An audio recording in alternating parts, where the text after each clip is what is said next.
Hello, everybody. Oh, let's move this out of the way. I was gonna call this like mean girl or like something along those lines, but the more I thought about it, the more I was like, this is not a girl thing. Girls are the ones called mean. Men won't call other men mean.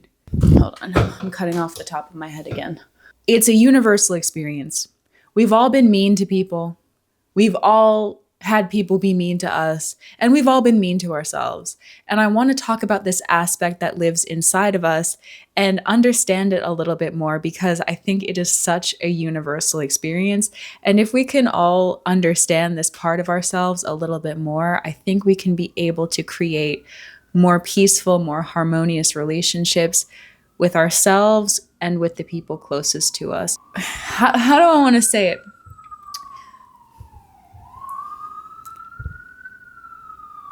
A lot of us like being mean. Some of the justifications that we have about being mean, if they're not hearing about it, it's harmless, it's entertaining, it's fun, it's a way to bond with people, but it's not. Having a gossip buddy is not a fulfilling relationship. It's an escape from how mean you are to yourself. So I think people use being mean and gossiping about other people as a way of entertainment, as a way of relieving themselves from the constant pain that they experience in terms of their own narratives about themselves. And this is something that I've seen across the board in humanity, that when people have an opportunity to get out of their own suffering, they're going to do it any way they can. It doesn't matter how harmful it is to their future. It is all about relieving themselves of pain immediately and not thinking about the long-term effects of whatever that coping mechanism is. So yes, people are looking for relief, and some people find that relief in making things about other people and how bad other people are, rather than criticizing themselves and actually doing the work to make themselves better. It's yet another distraction from the work they're supposed to be doing. The other reason people are mean is because they're hurt, because someone made them feel pain and now they want to cause it back. It's usually correlated. The more insecure, the more mean a person is. Okay, so how do we know we're mean? People will tell us. The people you actually have to listen to when they say you're being mean are the people who are closest to you. A lot of times we will justify our tones, our attitudes, the way we say things, how we say them, because at the time we are feeling hurt. We are feeling hurt. We're feeling disrespected. There is some amount of pain that we are experiencing that we feel somebody else has caused, and we now want to wield the weapon of our meanness and cut the person who caused us pain. And that is another deeply human thing. When we feel hurt, there is that impulse, that urge to hurt other people back. When we are in the heat of the moment, we are not thinking clearly. Maybe we don't have all of the facts. Maybe we have taken something too personally. Maybe we did misunderstand the other person. But instead of, okay, let me try to understand what just happened before I say the things that I need to say, we say the things we say in the heat of the moment. And it comes from the anger that we feel. And the anger comes from the hurt that we feel, right? Anger is protection. It is protection. And the thing is, when we are being mean and we are attempting to protect ourselves, sometimes we say like, I wasn't trying to be mean. I was standing up for myself. I was saying what I needed to say, blah, blah, blah, blah, blah. It is possible to stand up for yourself in a mean way. It is possible to speak the truth in a mean way. It's not hold everything in or say it and be mean. There is an art to this. There is a skill involved when it comes to protecting your boundaries, protecting yourself. And in those moments of intense anger, the person that we know and love then becomes an enemy. And we treat them like an enemy. And that creates enemy energy.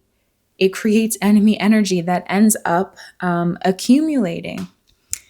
So it's important to see when that stuff comes up, because sometimes we don't hear our tone. Sometimes we don't know when we're being mean because we're so busy trying to protect ourselves that we are not seeing the consequences of our tone, our attitude, and our words.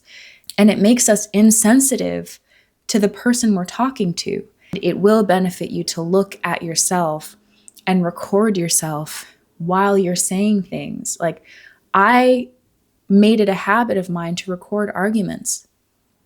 And when I listen back to myself and I hear my tone, I sound so mean.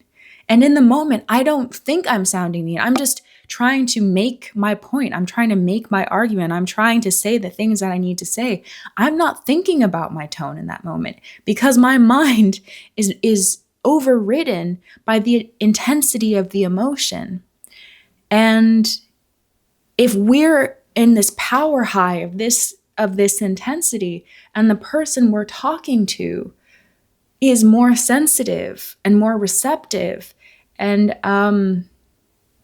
kind of unaware of where all of this is coming from, that causes that person pain, and the pain that you causes resentment.